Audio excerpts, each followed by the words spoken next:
자주 뵀던 분들이 눈에 띄어서 대단히 반갑다는 그런 생각을 했습니다. 저는 군대 생활을 한 40년 가까이 했는데요. 40년 가까이 하는 동안에 중령 때부터 별 둘 때까지 군단장 나가기 전까지 한미연합군사령부에서 전체 근무 기간이 한 10년 정도 된 것 같습니다. 한미연합사의 주요 보직을 다 거쳤는데 연합군사령부 그러면 평시에 하는 것이 전쟁 계획 만드는 것과 그 계획을 가지고 한미연합연습을 계획하고 시행하는 겁니다. 근데 제가 전쟁 계획도 만들었고 한미연합연습을 기획하고 시행하는 일도 다 했기 때문에 한미연합사에 대해서는 한국 사람 중에는 저보다 더 많이 하는 분들도 있겠지만 저도 한 5손가락 이내는 되지 않을까 자신 있게 말씀을 드립니다. 그래서 오늘 한미연합사 창군 70주년 자꾸 그러는데 그게 아니고 한미연합사는 1978년에 만들어져 가지고 45년 정도 되는 그런 기구입니다. 제가 말씀드리고자 하는 것은 한미동맹 70년 그리고 이 동맹이 앞으로 어떻게 가야 될 것인가 하는 가야 될 길에 대해 가지고 말씀드리는 시간을 갖도록 하겠습니다. 동맹의 지난 70년을 한번 평가해보고 이 동맹이 어떻게 탄생됐는가 하는 것을 회고해보고 앞으로 어떻게 가야 될 것인가 하는 나름대로의 생각을 여러분들에게 말씀드리도록 하겠습니다. 지난 4월 말에 대통령께서 미국을 국빈 방문하셔가지고 아주 엄청난 성과를 거두고 오셨습니다. 그 성과 중에 4월 28일 날 미국의 상하원 합동연설이 있었는데 그 상하원 합동연설 중에 한미동맹의 지난 70년을 정리해서 잘 설명해 주셨습니다. 미국의 국민 숫자가 인구가 한 3억 5천만 명 정도 되는데 상하 양원 의원수를 다 합치면 상원은 각 주에서 2명씩 뽑기 때문에 50명, 100명 그리고 하원은 그 주의 인구수에 비례해서 이렇게 뽑기 때문에 435명 특별히 워싱턴 DC는 수도기 때문에 거기는 3명의 하원의원을 할당해서 전체 538명이 미국의 의원들입니다. 근데 그 중에 500여 명이 참석했다 그러니까 거의 대부분이 아프거나 어디 해외에 출장을 나가거나 하는 사람을 제외하고는 거의 다 참석한 그 의회에서의 연설을 하셨습니다. 이때 대통령께서는 1953년 상호 방위조약 체결하면서 새로운 동맹의 시대를 열었다 이렇게 말씀하셨습니다. 그 이전에도 동맹이라고 하는 관계는 존재했었다 하는 것이 내포되어 있습니다.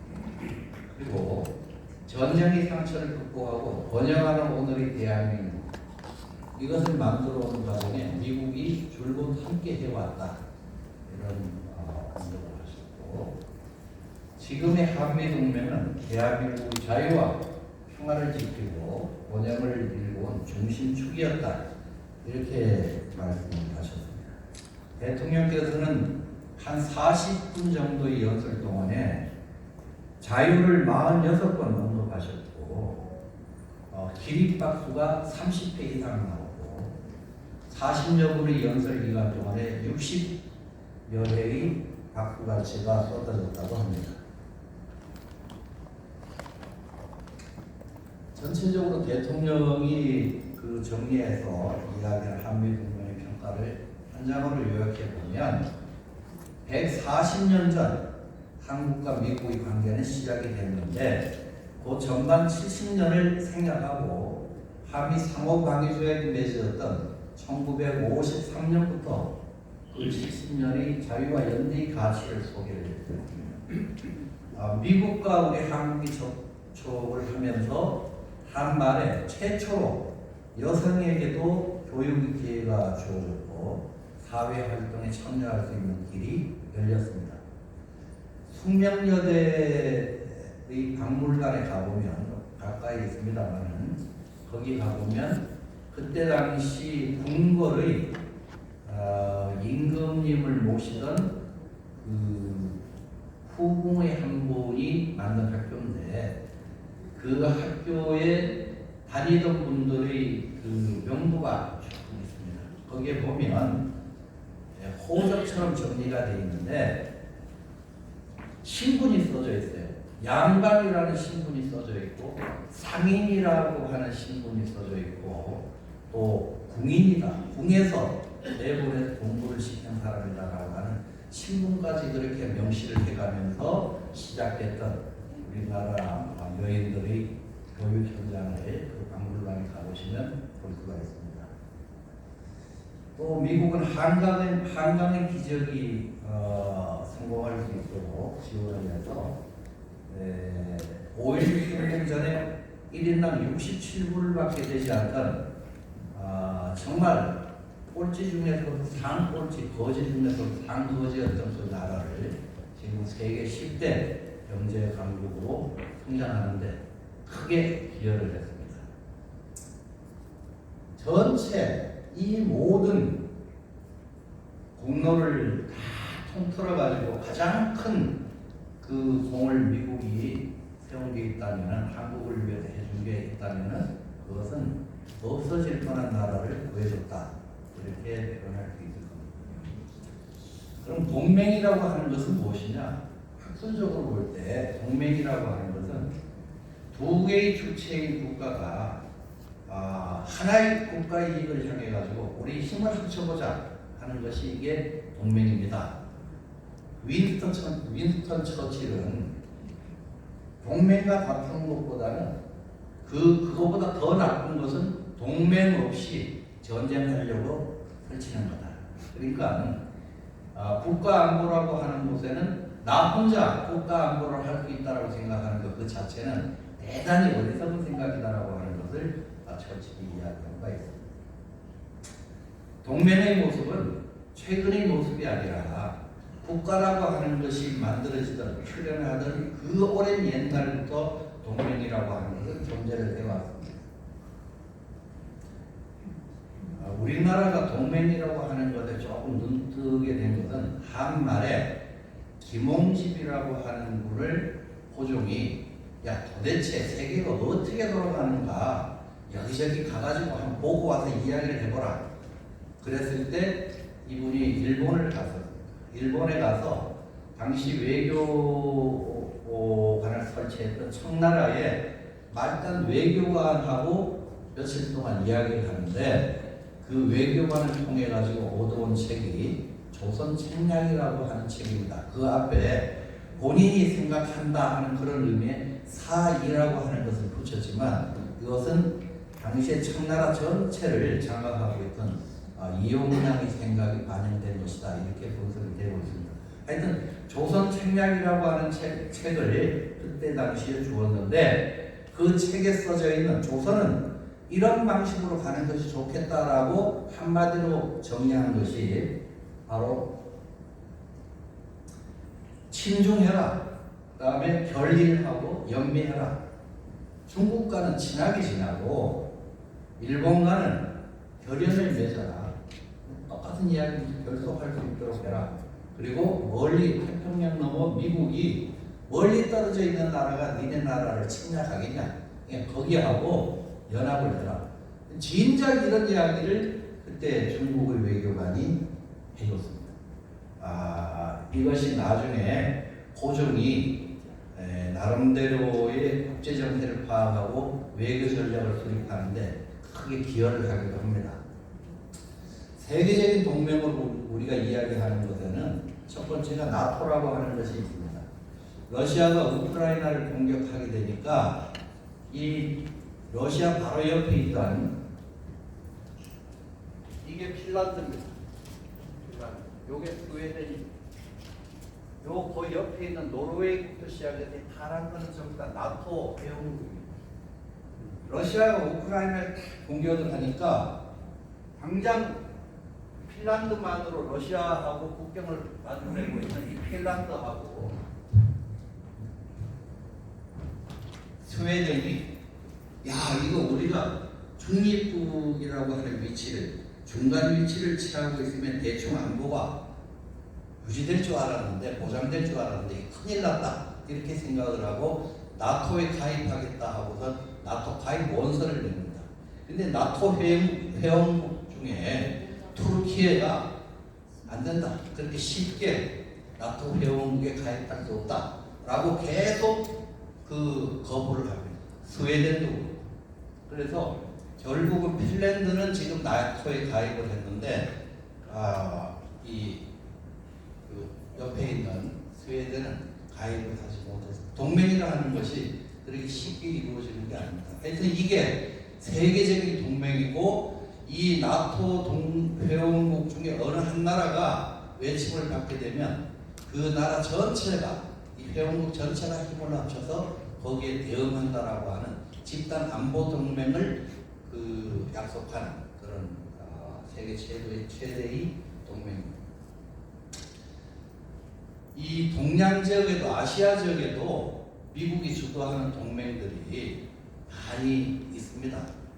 근데 이 집단 안보 동맹이 탄생하지 못하게 된 배경이 일본이 아시아의 각국을 갖다가 이렇게 식민 지배했던 과거가 있는 바람에 일본을 포함해가지고 이 집단 안보 동맹을 맺어야 되겠는데 각 나라가 일본에 대해서 상당한 거부감을 받고 그래서 미국이 아시아 지역에서의 동맹 전략은 1대1로 맺자 이렇게 해가지고 탄생된 것들이 지금 우리가 오늘 이야기하는 한미 동맹이고 미일 동맹이고 또 대만하고도 맺은 동맹이고 동남아 각국하고도 맺었던 동맹들입니다.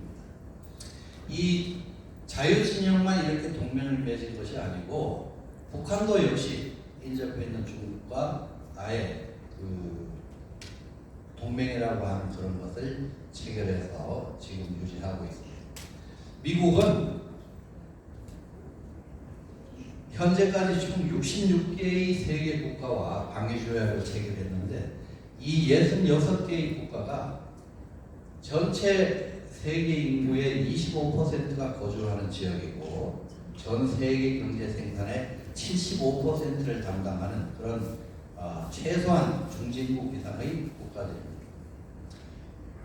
미국이 전 세계에 그 주둔하고 있는 미군의 숫자는 175개국, 전체 유엔 가입 국가가 옵저버 국가인 교황청, 팔레스타인, 대만 이런 것까지 다 합치면 유엔 회원국이 196개국인데요. 175개 나라에 미군이 주둔하고 있습니다. 그리고 그 숫자가 20만 명이 넘습니다. 미군 현역 전체 숫자의 6분의 1 정도가 해외에 주둔을 하고 있습니다. 미군들 군복 입고 있는 사람 6명 중에 1명 정도가 해외 근무한다는 소리입니다. 전 세계에 미국이 깔려있다. 이 러시아하고 중국의 입장은 국방 전략적인 차원에서 봤을 때 이 나라들은 전쟁이 나게 되면 자기 나라 자체에서 계속 재생산을 해가지고 소위 탄약이든 무기든 이렇게 계속 재생산해서 바깥쪽으로 국경선으로 보내야지만 전쟁 지속을 할 수 있습니다. 그런데 이 중국과 러시아를 제외한 전 세계 미군을 깔아놓고 있거나 우호적인 동맹국가를 확보하고 있는 미국 입장에서는 전체 뺑 돌아가면서 어느 지역에서든지 간에 러시아나 중국을 타격할 수 있는 그런 이점이 있습니다. 이것을 잘 이해하게 되면 과연 그 중국과 미국이 전쟁이 났을 때 또 러시아와 미국이 전쟁을 났을 때 어디가 더 잘 싸울 것인가 하는 건 쉽게 이해할 수 있습니다.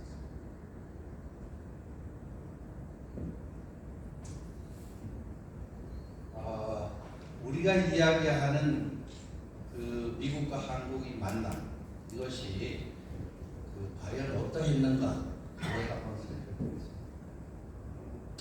최초의 한미가 만났던 것은 아주 처참했습니다. 아주 철전지 온수처럼 만났습니다.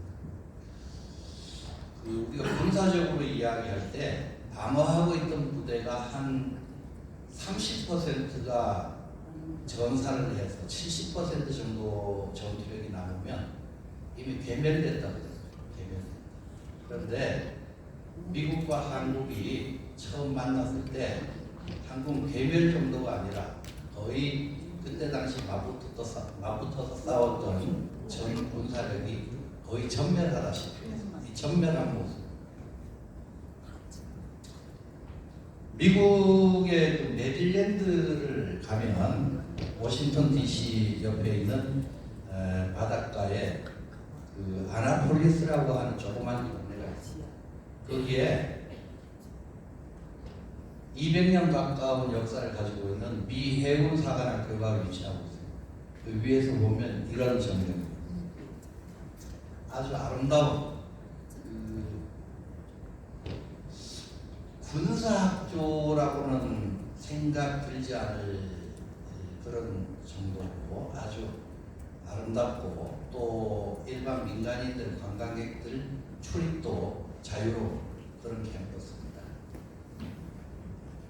이 캠퍼스에 들어가면 중앙홀 딱 가운데 저런 벽으로 연상하시면 되겠습니다. 거기에 보면 높은 그 홀에 동판이 새겨져 있어요. 동판이. 그 동판에는 이 미 회사 출신으로 전사한 사람들 명단이죠. 하나 새겨져 있어요. 들어가는 입구가 이렇게 되어 있는데요. 이 우리나라도 미국하고 싸워가지고 미국 하나를 갖다가 죽인 기록입니다. 이게. 집세기 신발 신고 활과 창을 가지고 싸웠던 그때 조선 군사가 총 들고 쳐들어온 미국 해군하고 맞붙어가지고 해군 장교 하나를 죽였더라고요. 이게 그 이름이 있는데 그것이 사우스 코리아에서 죽었다라고 딱 죽은 장소가 명기가 돼요. 이 사람이 죽었어요. 이 일이 있기 전에 1871년 이 신미양요가 있기 6년 전에 그 제너럴 샤만호라고 하는 미국의 상선이 그 평양 앞에 있는 대동강을 거슬러 와가지고 평양에서 주민들하고 좀 우리 상거래를 하자 그래요. 그냥 상거래를 한 것이 아니라 생전 처음 보는 사람들이 알아듣지도 못하는 말을 하면서 경우에 따라서는 이게 압박도 하고 그러니까 평양 주민들이 상당히 놀랬던 모양입니다. 그래서 엄청나게 거부를 하니까 이 사람들이 그 평양 주민들이 가지고 있던 인삼이라든지 또 황금이라든지 이런 것들을 갖다 좀 약탈을 했다고 해요. 그래서 이 보고를 받은 평양 강사가 야 저놈들 전부 다 공격해가지고 완전히 죽이자.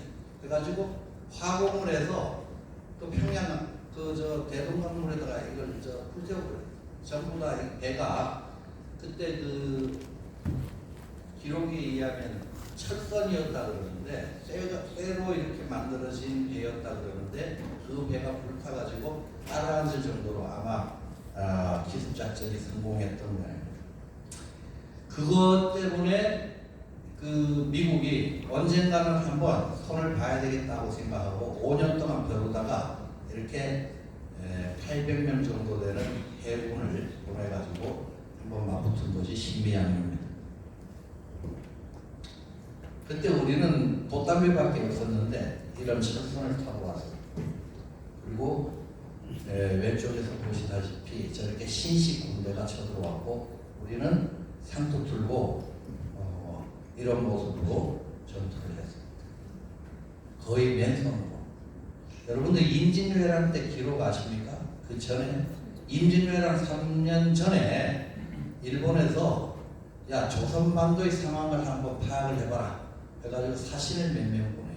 그때만 하더라도 이 부산에 사신이 도착을 하면 한양으로 이동하는 통로상에 특히 외놈이라 그래가지고 그걸 신여겨가지고 그 이동하는 이동로상에 우리 주민들이 다 나와가지고 겁을 주라고선 이렇게 겁을 주려고 하려면 창이라도 있어야 되고 뭐 다른 그 조총이라도 있어야 될 텐데 그것이 없으니까 전부 지게 짝대기 들고 땅바닥을 치면서 우우 했다고.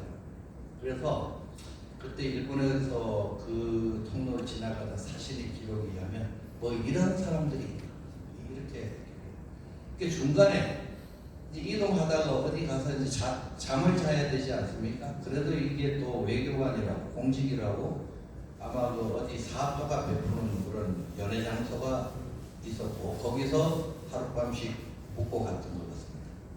거기에 이 사람들을 위한 잔치가 벌어졌는데 같이 따라왔던 승려 한 분이 일본 승려가 후추를 갖다가 뿌리니까 연주하던 악공이고 술 따르던 기생이고 춤추던 무기까지 전부 후추 줍는다고 개판대로.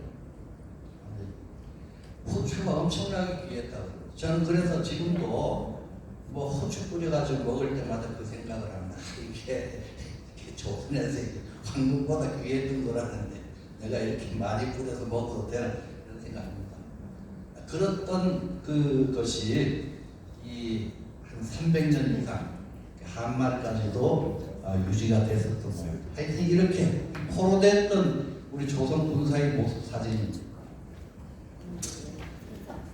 이 장수 숫자가 써져 있는 이 큰 깃발은 그때 당시 강화도를 지키던 수비대장 이재현 장군의 상징기입니다. 이것은 미국 해군사관학교에 보관돼 있다가 지금은 강화도 박물관에 임대를 해줘가지고 강화도 박물관에 전시가 되어 있습니다.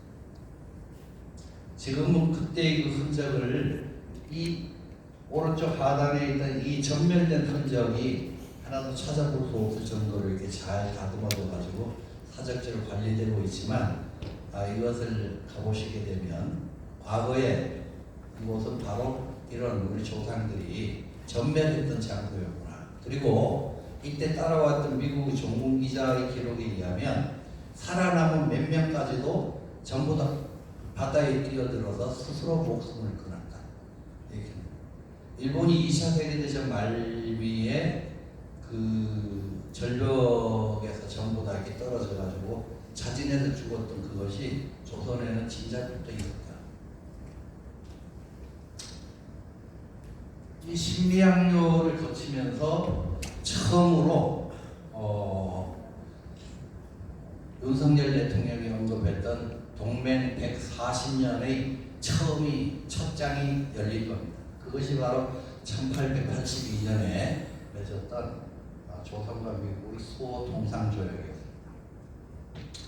그리고 나서 제대로 된 우리가 기억하는, 우리가 평가하려고 하는 그 동맹이라고 하는 것이 70년 전에 시작되기 전에 그 전반 70년은 미국이나 한국이나 이거는 뭐 그냥 창밖의 여자, 이건 서로 다가갈 수 없는 저기 뭐가 있긴 있구나 하는 정도의 그런 대상이었습니다. 1945년에 2차 세계대전이 끝나면서부터 이 한미동맹의 새로운 태동이 시작입니다.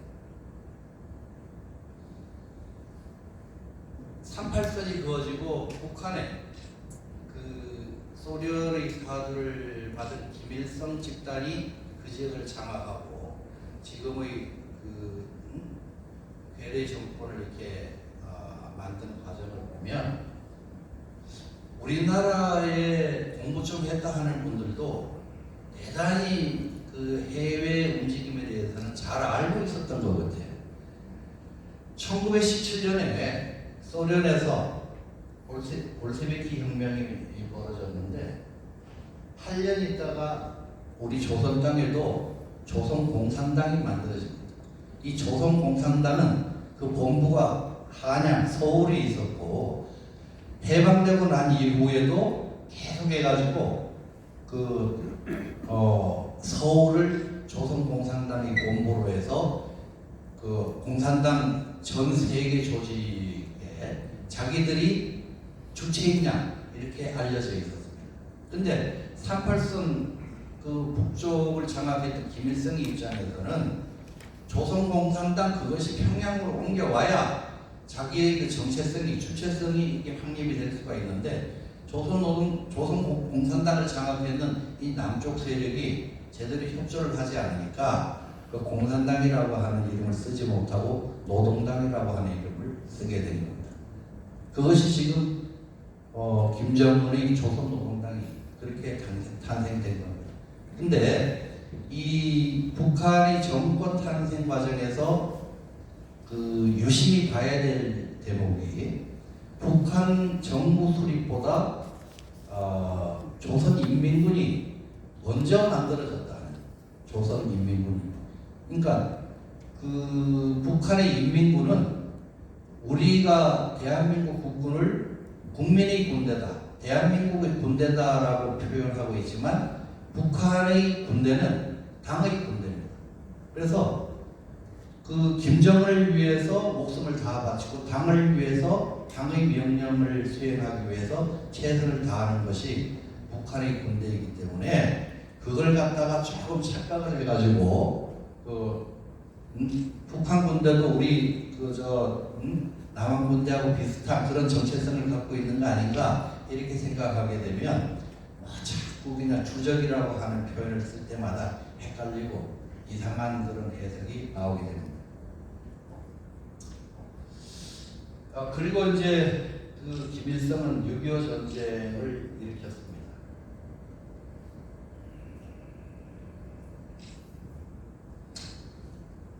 이 전쟁 기간 동안에 국군은 100만 명 이상이 참전해서 13만 7,899명이 돌아가셨습니다. 유엔군은 전 세계 16개국에서 잘 알지도 못하는 코리아라고 하는 조그만 나라를 구하기 위해 가지고 195만 7,616명이 파병이 됐습니다. 거의 대부분은 미군 전투력이었습니다. 178만 9천. 그리고 유엔군이 전사하신 분들이 전체 3만 7,900명인데 그 중에 미군이 3만 3,686명이 돌아가셨습니다.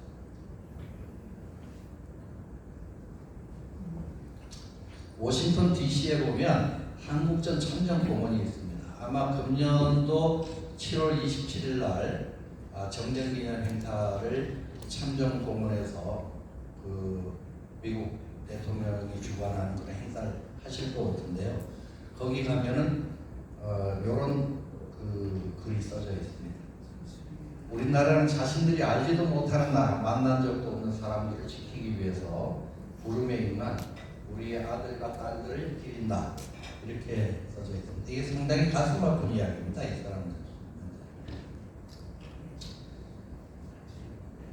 우리가 그 6.25 전쟁 기간 동안에 징집돼 가지고 전선에 나갔다가 죽었다, 실종됐다 하는 그때 당시에 많은 네노라고 하는 기업인이나 보관 대작들이 자식에 대한 이야기는 거의 듣지 못했습니다. 그죠? 그런데 이 참전했던 미군들은 그 장군 아들만 142명이 참전했습니다. 그리고 그 중에 35명이 전사했습니다.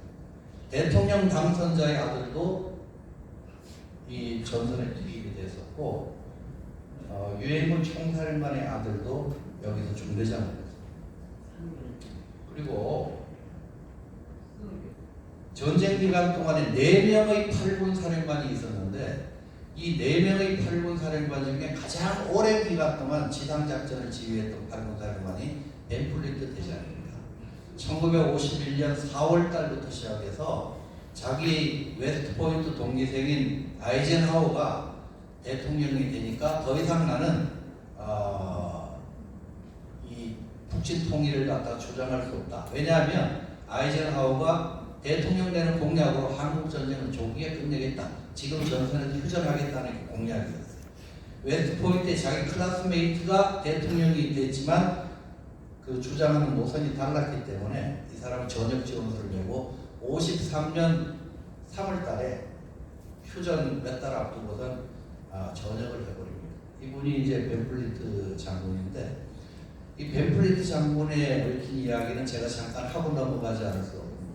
이분의 아들이 또 역시 웨스트포인트를 나와가지고 중위 계급을 달고 지금도 그렇지만 미군은 육군으로 인간했지만 공군으로 갈 수 있고 공군으로 인간했지만 해군으로 갈 수 있고 정군이 가능합니다.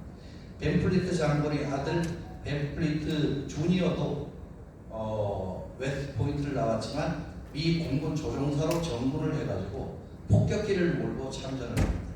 그러다가 평양 국방에 폭격 임무를 끼고 들어갔다가 대공포를 맞고 격추가 되고 거기서 전사를 합니다.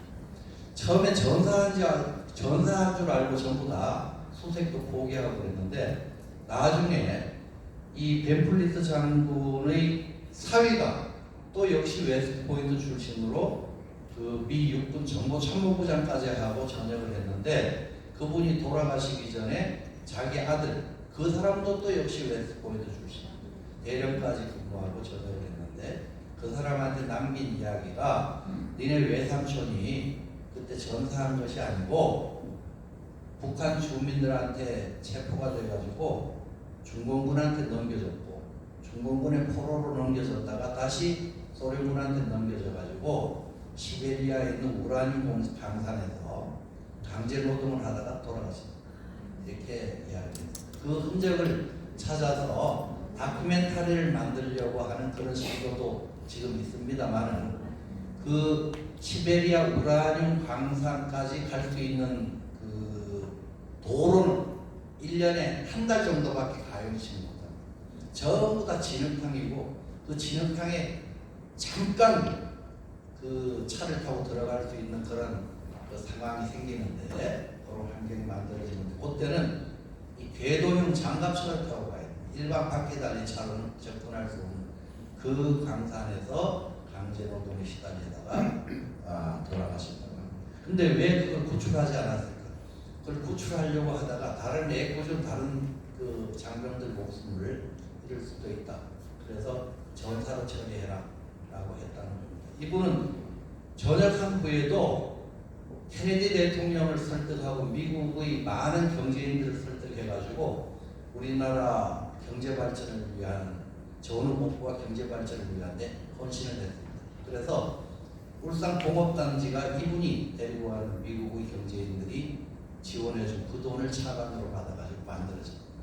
지금 뉴욕에 가면 코리아 소사이어티라고 한미 간 교류를 연결하는 최초의 그 한미 정부가 인정한 그런 그 법인체가 있는데 코리아 소사이어티를 만든 장군이기도 합니다. 이분은 100세의 나이로 돌아가셨습니다. 하여튼 이 전쟁은 그 제대로 된 동맹을 만들어주는 계기를 마련했습니다. 이승만 대통령이 한미 상호방위 조약을 갖다가 체결하기 위해서 얼마나 고심했는가 하는 것은 이 대화에 나옵니다. 그 휴전을 하지 않겠다라고 이승만 대통령이 계속 고집을 하니까 미국은 이게 걱정이 된 겁니다. 그래가지고 이승만 대통령을 계속 설득했습니다. 포로 석방하고 막 임의대로 마음대로 그렇게 하는 거 하면 안 된다. 이렇게 달래고 하면서 미 국무부 국동 담당 차관보가 조약 체결을 앞두고 방문을 했는데 이승만 대통령이 대놓고 이야기하십니다. 미국에 대한 우리 확고부동한 신뢰에도 불구하고 우리는 1910년 일본의 한국 합방과 1945년 한반도 양분에서 보았듯이 과거 2번씩이나 미국으로부터 배신을 당했다. 지금 사태 진전은 또 다른 배신이라고 부를 수 있고 그 어떤 것이 내포되어 있다는 것을 시사한다. 이렇게 강하게 이야기해요. 그래서 미국이 공기가 탁 잡혀가지고 이승만 대통령이 하자는 대로 한 것이 이렇게 만들어진 한미 상호방위주의. 이승만 대통령이 글을 다 쓰고 명확하게 지침을 줘가지고 만들어진 것이 지금 현재의 70년 동맹을 만든 기초가 됐던 겁니다.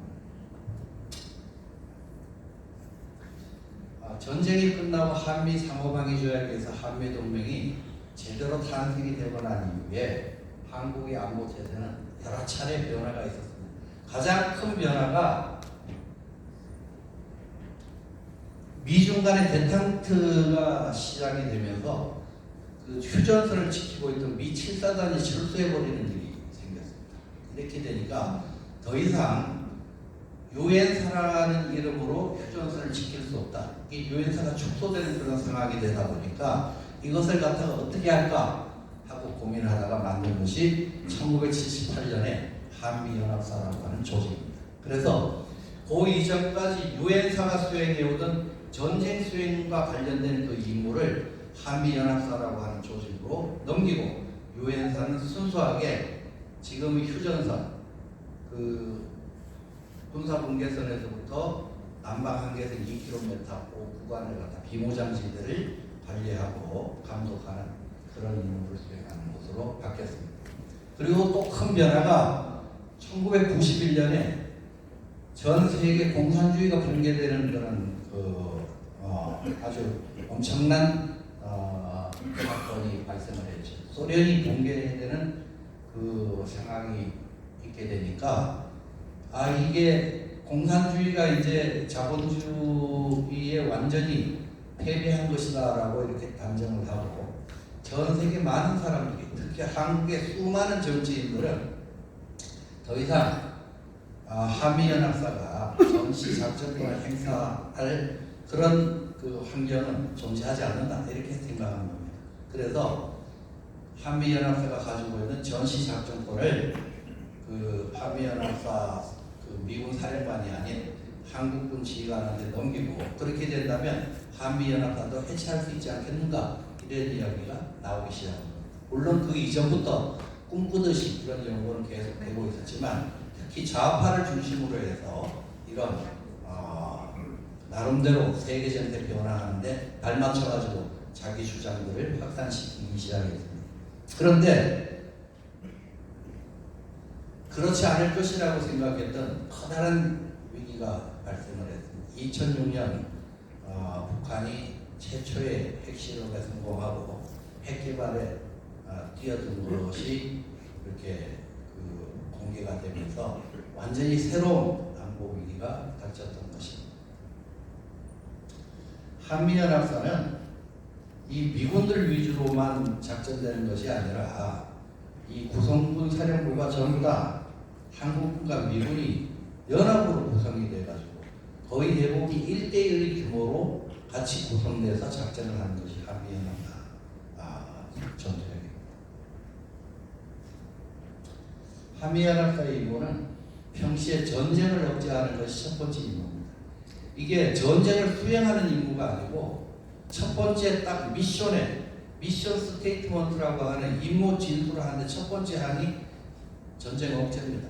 그러니까 전쟁 수행하는 조직으로 오판을 하면 안 되는 거예요. 그래서 한미연합사는 항상 전쟁 계획을 수립할 때 어떻게 최대한 전쟁을 억제할 것인가 하는 것을 거기에 계획의 한 부분으로 그렇게 발전시켜 나가고 있습니다. 근데 아마 스타디가 덜 됐든지 전체 돌아가는 상황을 갖다가 완전히 그냥 오판을 한 것인지 제가 볼 때는 아마 의도적으로 그런 것 같은데 이 앞선 정부에서 평양에 가가지고 9.19 군사합의라고 하는 말도 안 되는 합의를 했습니다. 이게 그 평화라고 하는 것이 이런 합의로 만들어지는 게 아닙니다. 북한은 계속 해가지고 우리 한국을 갖다가 더욱더 아주 교묘하고 정밀한 수단으로 괴롭히고 있습니다. 사이버 공격이 계속되고 있고요. 무인기라고 하는 값싼 전투력으로 최고의 효과를 낼 수 있는 그런 방법을 도입을 했고요. 결정적인 게임 체인저라고 할 수 있는 핵무기를 갖다가 애들은 이제 앞으로 쓰겠다. 이게 억제가 아니라 억제용이 아니라 전쟁을 하는 도구로 쓰겠다라고까지 명문화해가지고 이렇게 나서고 있는 형편입니다. 이런 상황에서 평화가 왔다라고 말할 수 있겠습니까? 그리고 한미연합사를 해체해도 되고 전시작전권을 갖다가 우리 한국군이 갖고 올 수 있다고 생각하는 것은 그것은 대단히 잘못된 전쟁과 평화를 갖다 연구한 사람들을 보면요, 2차 세계대전 이후의 전쟁은 절반 정도의 전쟁이 1년 이내에 전부 다 끝났습니다. 그리고 그 중에서도 또 절반은 한 달 이내에 끝났고 평균 8일 정도면 분쟁, 소규모 전쟁은 다 끝났습니다. 근데 1년 넘게 끌고 있는 전쟁은 그것은 쉽게 끝나지 않고 10년 이상 지속도 된다라고 합니다. 이건 통계를 가지고 나온 연구 결과입니다. 지금 러시아가 우크라이나를 공격을 했는데 어떤 사람들은 공격하자마자 한 달 만에 종료가 될 것이다. 6개월? 글쎄, 가을 전에 끝나지 않겠나? 겨울 전에 끝날 것이다. 그러다가 1년 넘었지 않습니까? 1년 넘었는데 이제 꽤 오래됐으니까 양쪽도 지쳤을 것이고, 러시아는 러시아 푸틴대로, 또 우크라이나대로 서방도 지원하는데 또 지쳤고 하니까 대충 끝날 것이라고 생각하는데, 이 통계에 의하면 거기는 내전으로 오래가고, 우리 한국은 이걸 보면은 우주에서 한국의 한반도를 야간에 찍은 이 사진을 보면 북한이 뒤떨어지고 우리 한국은 엄청 발전했다, 이게 아니라 이 한국이 대한민국의 섬입니다. 섬이라는 것을 보여요. 이게 그림으로만 대륙으로 연결이 되어 있지 그냥 섬입니다. 오갈 데가 참 바다밖에 없고 그런 나라에 지금 우리가 살고 있습니다. 세계 초강대국 이해가 상충하고 있고, 그런데 무슨 민족 통일 그래가지고 이 민족 통일이 중요하다라고 강조하는 사람들은 어떤 이념으로 통일돼도 좋지 않느냐라고 하는 데까지 겁없이 발전해 봅니다. 이게 지금 우리나라 좌파의 주류를 이끌고 있는 생각입니다. 민족을 언급하다 보면요, 중국만 하더라도 지금 한 나라로 그렇게 존속해서는 안 되는 겁니다. 중국에는 55개 민족이 존재하지 않습니까? 그럼 55개 나라로 나눠져야죠. 그래서 민족을 앞세워서 통일을 언급한다는 그것은 어로도단이고, 잘 모르는 분들을 갖다가 결혼시키는 그런 말의 사기다, 이렇게 생각하십니다. 미국은 한국을 세계 초인류 기술 산업 국가다. 이번에 윤 대통령이 미국 방문하고 나서는 미국 국민들의 한국에 대한 호감도가 80% 이상으로 이렇게 그 이전에 역대 그 어느 때보다도 호감도가 증가했다라고 하는 그런 갤럽 조사 결과가 있었습니다. 우리 한국 사람들의 그 미국에 대한 인식은 우리 모두가 그런 생각을 갖고 있지만 혈맹이고, 우리 전후복부를 견인해줬고 국가안전보장의 핵심이다. 그리고 지금 글로벌 중추국가로 도약하는 데 크게 기여했다.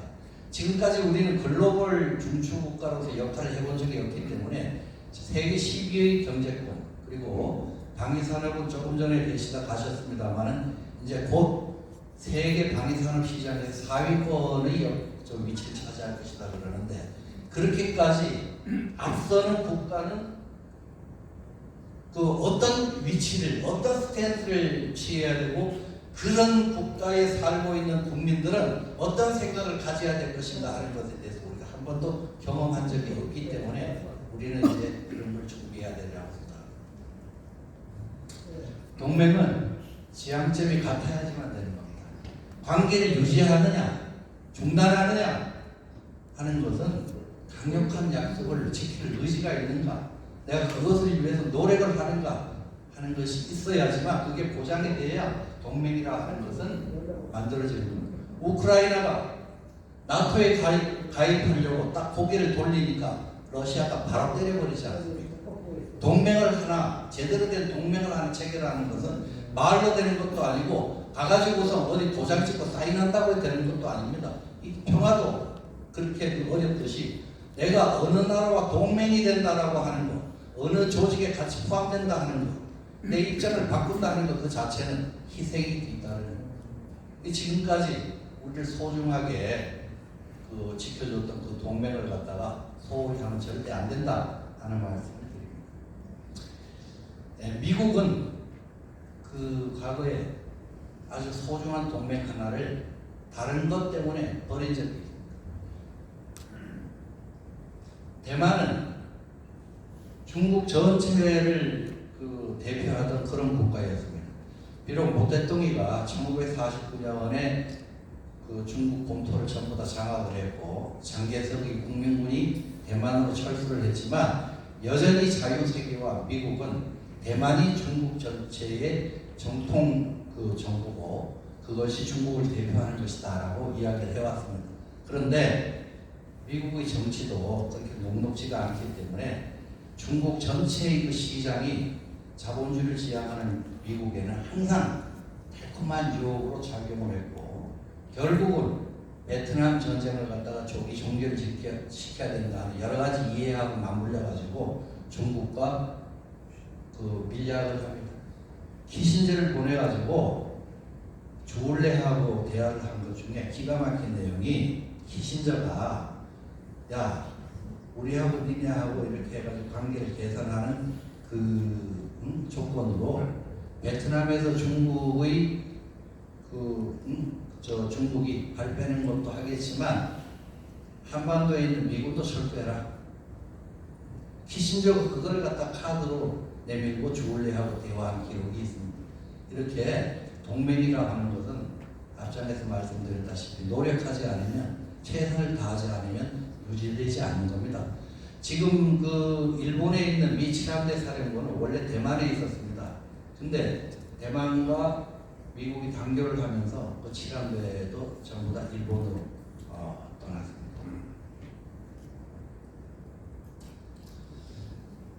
혼자서는 아무것도 할 수 없다. 처칠이 이야기한 것을 다시 한번 상기하면서 우리는 지금까지 한미연합 그러면 항상 We go together 이렇게 이야기했는데 우리는 이제 We go together가 아니라 We should, We have to 우리는 반드시 그렇게 가야만 됩니다.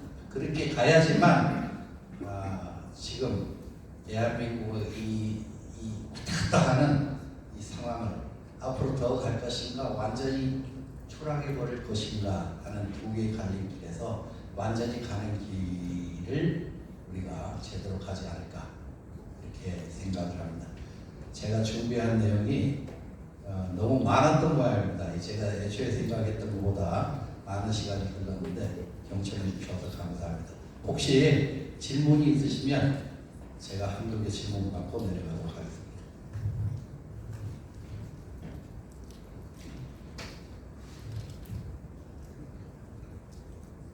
질문 없으십니까?